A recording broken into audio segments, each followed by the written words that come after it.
ملازمہ کھانا اس کے سامنے رکھتے بولی، اسے تو معلوم بھی نہ تھا کہ اس کا نکاح کس سے ہوا ہے۔ تو یہ ان کا بیٹا ہے؟ ان کی والدہ؟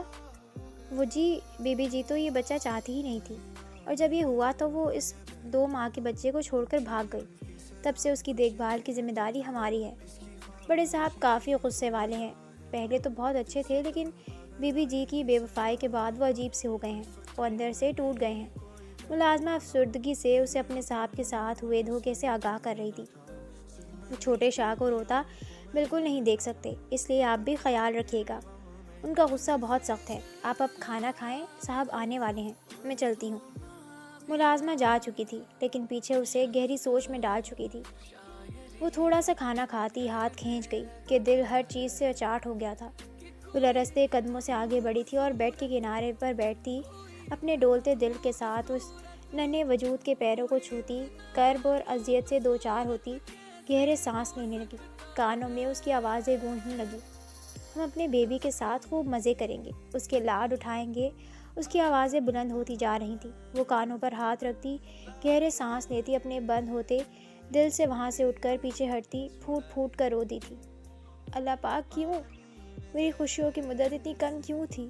وہ اپنی گریہ زاری میں لگی تھی جب اس ننھے وجود نے کسما کر رونا شروع کیا تھا، اور اب وہ آگے بڑھتے اسے دیکھنے لگی تھی۔ سارا وجود کرب اور اذیت سے کپکپا رہا تھا۔ کھٹک کی آواز سے مرتسم شاہ کمرے میں داخل ہوا تھا، اور روتے ہوئے بالاج کو دیکھتے اسے تب چڑھی تھی کہ لڑکی اس نومولود بچے کو روتا دیکھ رہی تھی، پر اسے اٹھا نہیں رہی تھی۔ اس کا لرزتا نازک سراپا وہ دیکھ چکا تھا۔ سوگ منانا چھوڑ کر میرے بچے کو اٹھاؤ، بھوک لگی ہے اسے وہی ساکت کھڑے دیکھ کر وہ بلند آواز میں دھاڑا تو وہ چیخ کر پلٹتے اسے دیکھنے لگی، آنکھیں پھاڑے، مجھے کیا دیکھ رہی ہو؟ لڑکی، میرا بچہ بھوکا ہے، اسے دودھ لا کر دو۔ اسے غصے سے دیکھتا وہ گرجا تو وہ کانپ کر رہ گئی۔ میں کیسے؟ اس کا دل پھٹنے لگا تھا۔ Stupid woman! وہ دھاڑتا جھٹکے سے باہر نکلتا ملازمہ کو آواز دینے لگا، جو اگلے 2 منٹ میں وہاں موجود تھی۔ اسے چھوٹے شاہ کی تمام روٹین بتاؤ، وہ کس وقت دودھ پیتا ہے، کہاں، کس وقت سوتا ہے، ایک ایک چیز۔ حکم سناتا چینج کرنے چلا گیا۔ ملازمہ چھوٹے شاہ کو فیڈر دیتی جا چکی تھی۔ وہ معصوم بچہ پھر سے گہری نیند میں جا چکا تھا۔ وہ قریب بیٹھی اس چھوٹے معصوم بچے کو دیکھتی جا رہی تھی، ٹرانس کی کیفیت میں۔ اپنے اندر موجود جو ممتا تھی وہ چیخ چیخ کر باہر آتی رو رہی تھی، جسے وہ دبائے ہوئے تھی۔ بالاج کی وفات کے بعد سے وہ اس ٹراما سے کبھی نکل نہ پائی تھی، نہ کبھی اس کی کسی نے کاؤنسلنگ کی اس بارے میں، جس وجہ سے وہ آج اس بچے کو دیکھ کر بھی پینک ہو گئی تھی۔ مرتسم باہر آتا اسے وہیں بیٹھے دیکھ کر حیران ہوا تھا۔ بالاج آرام سے سو رہا تھا۔ دیکھو، میں تم سے کچھ نہیں چاہتا سوائے میرے بچے کی کیئر کے۔ میں چاہتا ہوں تم اس کا خود سے بڑھ کر خیال رکھو، اسے اپنے بچے کی طرح پیار دو۔ بدلے میں تمہیں جو چاہو گی ملے گا۔ دنیا کی تمام آسائشیں یہاں موجود ہیں۔ میں ساتھ والے کمرے میں رہوں گا، اگر تمہیں کچھ کام ہو تو مجھ سے پوچھ سکتی ہو۔ وہ دوسرے کمرے کی جانب اشارہ کرتا بولا، جس کا دروازہ اس کمرے سے نکلتا تھا۔ تمہارا ڈریس یہاں الماری میں ہینگ ہے، جاؤ چینج کرو اور آرام کرو۔ بس مجھے اپنے بچے کے معاملے میں کوئی کوتاہی نہیں چاہیے۔ میں نے تم سے نکاح صرف اپنے بچے کے لیے کیا ہے، اور جہاں تک مجھے بتایا گیا ہے کہ تمہیں بھی پیسے کے علاوہ کسی دوسری چیز کی ضرورت نہیں، تو ڈیل ڈن ہوئی تھی۔ وہ حیران پریشان سی اسے سن رہی تھی۔ وہ کون سی ڈیل کی بات کر رہا تھا؟ اس کا دماغ جھنجھنا اٹھا تھا۔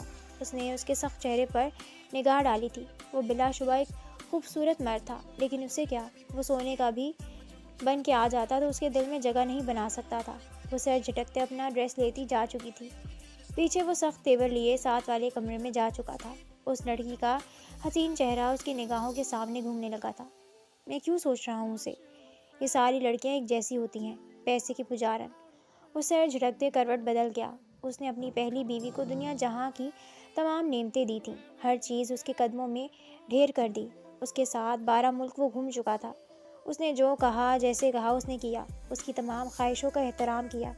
بدلے میں اس نے اولاد پیدا ہونے پر اس سے بے وفائی کی اور اس پر خلا کا کیس کر دیا، جس میں صاف لکھا تھا کہ وہ اس کے ساتھ نہیں رہنا چاہتی اور نہ اپنا بچہ لینا چاہتی ہے، اور جانے کتنے پیسوں کا کیس تھا۔ وہ بالکل ٹھیک اس کے ساتھ خوش تھی، لیکن ایک دن جانے اسے کیا ہوا کہ وہ اپنے تمام زیورات اور اچھی خاصی بھاری رقم لے کر فرار ہو گئی اور الٹا اس پر کیس کر دیا۔ اس دن سے وہ ٹوٹ گیا۔ اس کا عورت پر سے اعتبار اٹھ گیا۔ وہ اپنا بچہ ملازمہ کے ہاتھوں پلتا نہیں دیکھ سکتا تھا۔ ایسے میں اسے اس کی والدہ کی دوست نے للک کا بتایا کہ اس نے جان بوجھ کر اپنے شوہر سے علیحدگی اختیار کی، اور جھوٹی کہانی جس میں للک کو کافی برا دکھایا گیا۔ وہ یہ نکاح اپنی فطری ضرورت کے لیے نہیں بلکہ اپنے بچے کے لیے کر چکا تھا، اور اس سے بڑھ کے للک کی اس کی نظر میں کوئی عزت نہیں سوائے وہ اس کے کہ وہ یہاں بلاد شاہ کے لیے موجود ہے۔ سوچیں مزید اس کے ذہن کو زہر آلود کرنے لگی تو وہ سر جھٹکتے آنکھیں موند گیا۔ جب وہ ڈریس چینج کرتی واپس آئی تو وہ کمرے میں موجود نہ تھا، ہاں لیکن وہ ننھا فرشتہ آنکھیں کھولے اپنی موٹی موٹی خوبصورت آنکھوں کو مٹکاتے اسے خود پر جھکے دیکھ رہا تھا۔ للک جو اپنے ڈر، خوف اور دہشت کے مارے اس سے دور تھی، اس پر جھکے اس کے ایک ایک نقوش کو والہانہ پن سے نہارتی جا رہی تھی۔ جب وہ چھوٹو بیوی کا سمایا تو وہ جھکتے اپنے خوف اور ٹراما پر بتدریج قابو پاتے اسے اپنے کانپتے ہاتھوں سے اٹھاتے سینے میں بھیج گئی، اور پھر اس ساکت ماحول میں اس کی دل سوز ہچکیاں گونجنے لگیں۔ اس کے سارے زخم جیسے ایک پل میں اس کے بچے کو باہوں میں بھرتے کسی نے ادھیڑ کر رکھ دیے تھے۔ اپنی کم مائگی اور دل میں بڑھتی کسک پر وہ ماتم کنا تھی۔ اس کا شوہر اس کی آخری نشانی کبھی وہ سنبھال نہ سکی، یہ سوچ ہی روح کو گھائل کر دینے کے لیے کافی تھی۔ وہ اپنی بہتی ویران نگاہوں سے اس بچے کے ایک ایک نقوش پر لب رکھتی، گریا ازاری سے پڑتے سرخ آنکھوں کے گوشوں کو رگڑتی بچے کو پھر سے سینے میں بھیج گئی۔ بالاج لب بے ساختہ ہلے تھے، دل کی دھڑکن منہ رفتار پکڑ گئی تھی۔ وہ بالاج کو بستر پر لٹاتے قریب پڑے تھرمس سے نیم گرم پانی فیڈر میں ڈالتے اس کا دودھ تیار کرنے لگی، اور پھر تھوڑی ہی دیر میں اسے گود میں بھر کر سلاتے اسے اپنے سینے سے لگاتی، اسے پیاسی نگاہوں سے نہارتی، خود بھی گہری نیند میں چلی گئی۔ مرتسم اور اس کا سامنا کم ہی ہوتا تھا۔ وہ اپنے بچے کو اٹھاتے کچھ وقت اس کے ساتھ گزارتا اور سونے چلا جاتا۔ نہ دوبارہ مرتسم نے کبھی اسے کلام کرنے کی کوشش کی، اور نہ للک کو اس سے بات کرنے کی ضرورت محسوس ہوئی۔ دن تیزی سے گزرنے لگے۔ للک کی دوستی گھر کی ملازمہ اور ان کی خاص ملازمہ بوا سے بھی ہو گئی تھی، جنہوں نے شروع سے وہاں کام کیا تھا اور مرتسم کو اپنے ہاتھوں میں پالا تھا۔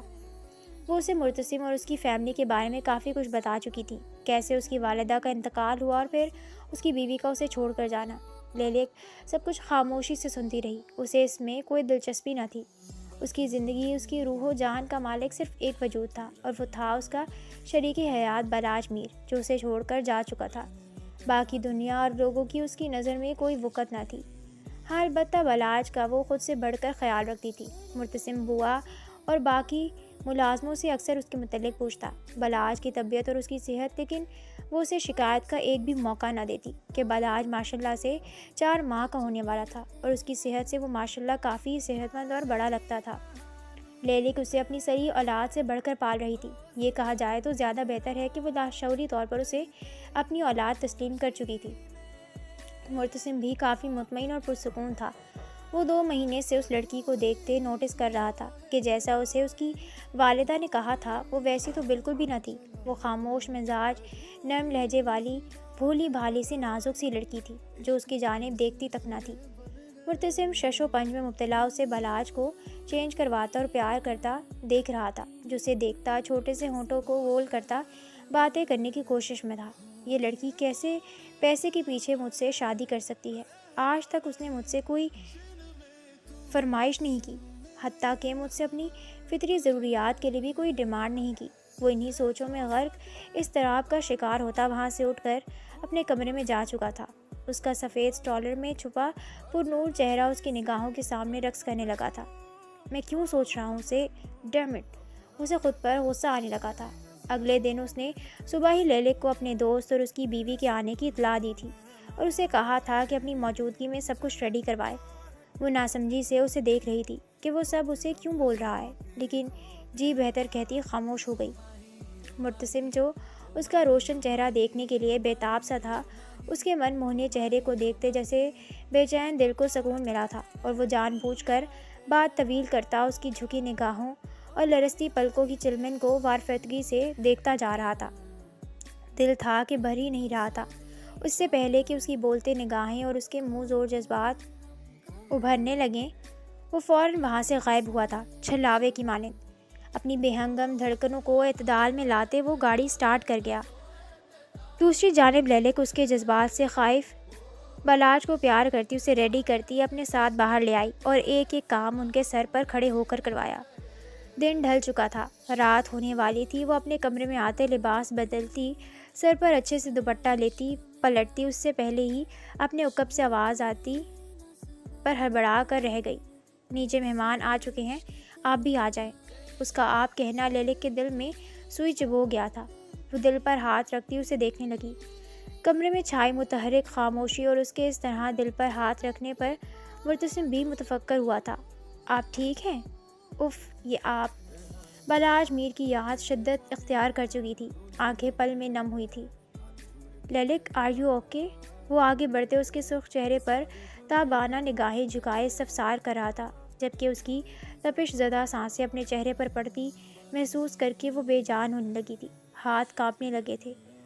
وہ اس کا شوہر تھا، وہ کسی اور کے نام ہو چکی تھی۔ یہ تلخ حقیقت اس کے ذہن میں گردش کرتی اسے لرزا کے رکھ گئی تھی۔ میں ٹھیک ہوں، آپ پریشان نہ ہوں، آپ بلاج کو لے کر جائیں، میں بس 5 منٹ میں آتی ہوں۔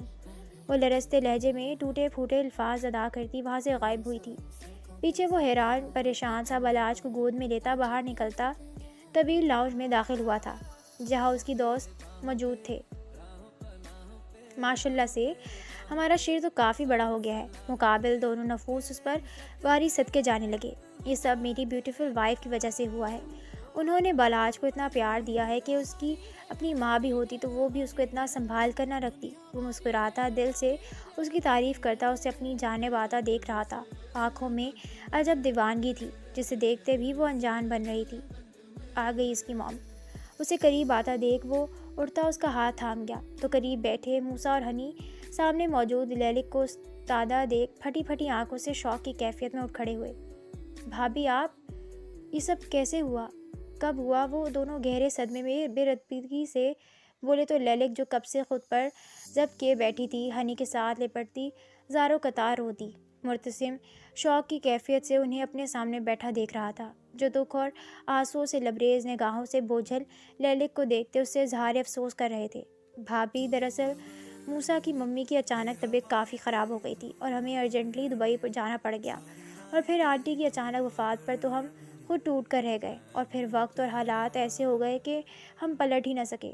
ہمیں بہت دکھ ہے بھابھی آپ کے بچے کا۔ وہ دونوں پشیمان سے وہاں بیٹھے تھے۔ مرتسم بنجر دل سے وہاں بیٹھا انہیں بولتا سن اور دیکھ رہا تھا۔ چلو بس کرو، بھوک لگ گئی ہوگی، ڈنر لگواتی ہوں میں آپ کے لیے، پھر باتیں کرتے ہیں۔ للک جو ماحول میں عجیب سا تناؤ بڑھتا محسوس کر رہی تھی، بات بدلنے کو بولتی وہاں سے جا چکی تھی۔ پیچھے وہ دونوں مرتسم کے ساتھ بیٹھے تھے۔ مرتسم بھائی، میں بہت خوش ہوں آپ دونوں کے لیے۔ للک بہت اچھی لڑکی ہے، آپ اس کا بہت خیال رکھیے گا۔ اس نے زندگی میں بہت دکھ جھیلے ہیں۔ پہلے اس کی سوتیلی ماں اس پر بہت ظلم کرتی تھی، اسے ایک ایک پیسے کے لیے ترساتی تھی۔ وہ تو اس کی قسمت اچھی تھی اور وہ ذہین و فطین تھی کہ اسے اسکالرشپ مل گئی اور وہاں اسے بلاج میر نے پسند کیا، جو ہمارا بہترین دوست تھا۔ وہ اسے ایک ایک بات بتاتے چلے گئے، کیسے بلاج کا ایکسیڈنٹ ہوا اور اس کی اور للک کی محبت، اور مرتسم جیسے جیسے سب سنتا چلا گیا اس کا چہرہ سفید پڑنے لگا، سانسیں بوجھل ہونے لگی، ماحول میں آکسیجن کی کمی محسوس ہونے لگی۔ وہ جہاں کا تہاں ساکت رہ گیا، رنج و صدمے سے دل کی دھڑکنیں سینے میں ہتھوڑے مارنے لگی، اور اس معصوم لڑکی کو کتنا برا بھلا بول چکا تھا اور وہ آگے سے خاموش رہی تھی۔ دل میں پشیمانی سر اٹھانے لگی، اسے اس معصوم جان پر ترس آنے لگا تھا۔ وہ چھوٹی سی عمر میں کتنا کچھ برداشت کر چکی تھی، یہ سوچ ہی کافی اذیت ناک تھی۔ کچھ ہی دیر میں کھانا لگ چکا تھا، سب نے ساتھ بیٹھ کر کھانا کھایا تھا اور ڈھیر ساری باتیں کی تھی۔ للک، مرتسم بھائی بہت اچھے ہیں، یہ موسیٰ کے کافی قریبی دوست ہیں، تم ان کے ساتھ ایک نئی زندگی کی شروعات کرو، وہ ایک بہترین ہمسفر ثابت ہوں گے، یہ میں یقین سے کہہ سکتی ہوں۔ ہنی اسے سمجھاتی اس کی برفیلی ہتھیلیاں ہاتھوں میں تھامے بولی، اللہ پاک اگر بہتر لیتے ہیں تو بہترین دیتے ہیں، اور دیکھو اللہ نے تمہیں اولاد اور خاوند دونوں سے نوازا ہے۔ بلاج تمہارا کل تھا اور مرتسم بھائی آج ہے، سب بھلا دو اور آگے بڑھو، زندگی تمہیں ایک اور موقع دے رہی ہے۔ وہ اسے سمجھاتی، اس کے بہتے آنسو صاف کرتے، ایک بہترین شام ساتھ گزارتے جا چکے تھے۔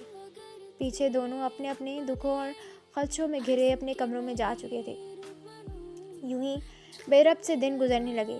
مرتسم اب وقت پر گھر آنے لگا تھا۔ اس میں یہ بدلاؤ آیا تھا جو وہ محسوس کر چکی تھی۔ آج ان کا پلان شاپنگ پر جانے کا تھا۔ چلیں؟ وہ لاؤنج میں کھڑا اسے باہر نکلتے دیکھ رہا تھا، جو خود کو بڑی سی شال میں کور کیے آگے بڑھی تھی اور اس بات میں سر ہلاتے بالاج کو اٹھائے اس کے ساتھ بڑھنے لگی تھی۔ وہ اس کے لیے آگے بڑھتے دروازہ کھول گیا تھا۔ مرتسم کے دل و دماغ میں وہ لڑکی گہرا اثر ڈال گئی تھی کہ ہر وقت اس کا چہرہ اس کی نگاہوں کے سامنے گھومنے لگتا تھا۔ وہ گاڑی میں بیٹھتا، گاڑی سٹارٹ کر گیا۔ وہ بالاج کے ساتھ باتیں کرتی اسے مکمل نظر انداز کر رہی تھی اور یہ چیز مرتسم کو بری طرح چبھنے لگی تھی۔ وہ اپنے بیٹے سے جلن محسوس کرنے لگا تھا۔ اسے خود اس بات پر یقین نہیں آ رہا تھا، لیکن وہ گاڑی میں بیٹھے سوچ رہا تھا کاش وہ بالاج کو گھر ہی چھوڑ آتا۔ آخر تنگ آتے اس نے سانگ لگا لیا تھا۔ گاڑی میں سر بکھرنے لگے تھے جو اس کے دل کی ترجمانی کر رہے تھے۔ تجھے میں پیار کروں اور اتنا پیار کروں کہ جب تلک میں جیوں صرف تیرا انتظار کروں۔ دلوں کی بات نہیں جانتے یہ سب زباں والے، وفا کو جرم سمجھتے ہیں یہ سب جہاں والے۔ اگر یہ جرم ہے تو یہ جرم بار بار کروں کہ جب تلک میں جیوں صرف تیرا انتظار کروں۔ تیری خوشی نہ ہو شامل تو پھر خوشی کیا ہے؟ تیرے بغیر جو گزرے وہ زندگی کیا ہے؟ کئی صدی میں تیرے پیار پہ نثار کروں کہ جب تلک میں جیوں تیرا انتظار کروں۔ تجھے میں پیار کروں اور اتنا پیار کروں کہ جب تک جیوں تیرا انتظار کروں۔ للک کی نگاہوں کے سامنے ایک چہرہ لہرایا تھا اور وہ شدت سے آنکھیں میچتی اپنے آنسوں کا گلا گھونٹ رہی تھی جو باہر نکلنے کو بےتاب تھے۔ پلیز یہ بند کر دیں، میرا دل گھبرا رہا ہے۔ آخر اس سے رہا نہ گیا تو وہ رندھی آواز میں بولی تو وہ فوراً سے اس کی نم آواز کو محسوس کرتے میوزک بند کر گیا۔ وہ سینے پر ہاتھ رکھتی باہر دیکھنے لگی۔ دل لرزنے لگا تھا جبکہ مرتسم اس کے ساتھ کسی اور کا خیال کرتا انگاروں پر لوٹنے لگا تھا۔ وہ مال داخل ہو چکے تھے اور پھر دونوں نے مل کر بالاج کی خوب شاپنگ کی تھی اور اس کے لاکھ انکار پر بھی وہ اپنی پسند کے 10-15 جوڑے اس کے لیے بھی خرید چکا تھا۔ وہ دونوں بالاج کے رونے اور کیفے کی جانب قدم بڑھا گئے تھے اور اسے فیڈ کرواتے وہ خود بھی ہلکا پھلکا آرڈر کر چکے تھے۔ دونوں ایک بھرپور دن گزار کر واپس آئے تھے۔ مرتزم اب اپنا زیادہ وقت ان کے ساتھ گزارنے لگا تھا۔ دن تیزی سے گزر رہے تھے۔ لیلک بھی پرسکون تھی کہ کم از کم اس کی زندگی میں کوئی مضبوط بازو تو تھا جو اس کا خیال رکھ سکتا تھا، اور سب سے بڑھ کر یہ بچہ اس کی زندگی بن چکا تھا۔ ایسے ہی ایک دن وہ لان میں بیٹھی سردیوں کی دھوپ سے لطف اندوز ہوتی بالاج کو گود میں لیے بیٹھی تھی کہ اس کی سوتیلی ماں اور بہن مین گیٹ سے داخل ہوتے اسے دکھائی دیے تھے اور وہ ان کے بڑھتے قدم اپنی جانب آتے دیکھ کر ایک پل میں پسینے میں نہا گئی تھی۔ اس کا ٹراما جو اتنے عرصے سے دب گیا تھا انہیں دیکھتے ایک بار پھر سے واپس لوٹ آیا تھا۔ کیسی ہو میری بچی؟ اس کی ماں اس کے قریب آتے اس کے سر پر ہاتھ رکھتے بے انتہا پیار محبت سے گویا ہوئی تو قریب کھڑی ملازمہ اپنی مالکن کے پیلے پڑتے چہرے کو دیکھ کر پریشان ہو گئی تھی۔ میری بیٹی خوش ہونا، دیکھا میں نے تمہارے لیے کتنا اچھا فیصلہ لیا تھا۔ اس وقت میں یہاں نور کی شادی کے سلسلے میں آئی تھی۔ تم اپنے شوہر سے بات کرو کہ وہ میری بیٹی کے لیے اپنے جیسا کوئی امیر کبیر شخص تلاش کرے، ورنہ میں ایسی چال چلوں گی کہ وہ خود نور سے شادی کے لیے رضامند ہو جائے گا۔ وہ کروفر سے کہتی مسکراتی وہاں سے جا چکی تھی۔ پیچھے وہ بالاج کو ملازمہ کو تھماتے کانپتے لرزتے قدموں کے ساتھ اپنے کمرے کی جانب بڑھ گئی تھی اور پھر وہ دروازہ بند کرتی روتی وہی فرش پر ڈھیر ہو گئی تھی۔ اس کا جسم کانپنے لگا تھا، اسے پینک اٹیک آنے لگا تھا۔ لوگ جانتے ہی نہیں ہیں کہ پینک اٹیک دراصل ہے کیا۔ اس میں دل کی دھڑکن تیز ہو جاتی ہے، سانس لینا مشکل ہو جاتا ہے اور پسینہ آنے جیسی خوفناک جسمانی علامات ظاہر ہوتی ہیں۔ حالانکہ کوئی حقیقی خطرہ نہیں ہوتا، یہ احساس ہو سکتا ہے کہ آپ بے قابو ہو رہے ہیں یا مر رہے ہیں۔ سارے خیالات اور واقعات آپ کے سامنے فلم کی طرح گھومنے لگتے ہیں۔ ایسے میں خود پر قابو پانا، اپنے نفس کو قابو میں رکھنا بہت ضروری ہے۔ وہ گزرے 6 ماہ سے بالکل تندرست تھی کہ اس کی بڑی وجہ کثرت سے تسبیحات کرنا اور دوسرا اس کا بیٹا تھا جو اسے ان تمام حالات سے باہر نکلنے میں مدد دے رہا تھا۔ روتی گھٹتی سانسوں سے وہیں آنکھیں موند گئی تھی۔ جب مرتسم گھر میں داخل ہوا تو ملازمہ نے اسے تمام صورتحال سے آگاہ کیا تھا۔ وہ بے انتہا اشتعال اور ضبط سے اپنے کمرے کی جانب بڑھا تھا اور تیزی سے بڑھتے دروازے کو کھولا تھا جہاں وہ بستر پر ڈھیر ہوئی تھی۔ آگے بڑھتے اس کے سرخ چہرے پر نگاہ ڈالی تو مٹے ہوئے آنسو کے نشان دیکھتا وہ اسے ہوش و خرد سے بیگانہ دیکھتے جھکا تھا، لیکن اس سے پہلے ہی وہ اپنی سرخ سوجی آنکھیں کھولتے اس کے سینے پر ہاتھ رکھتی دباؤ بڑھاتے اسے دور جھٹک گئی تھی۔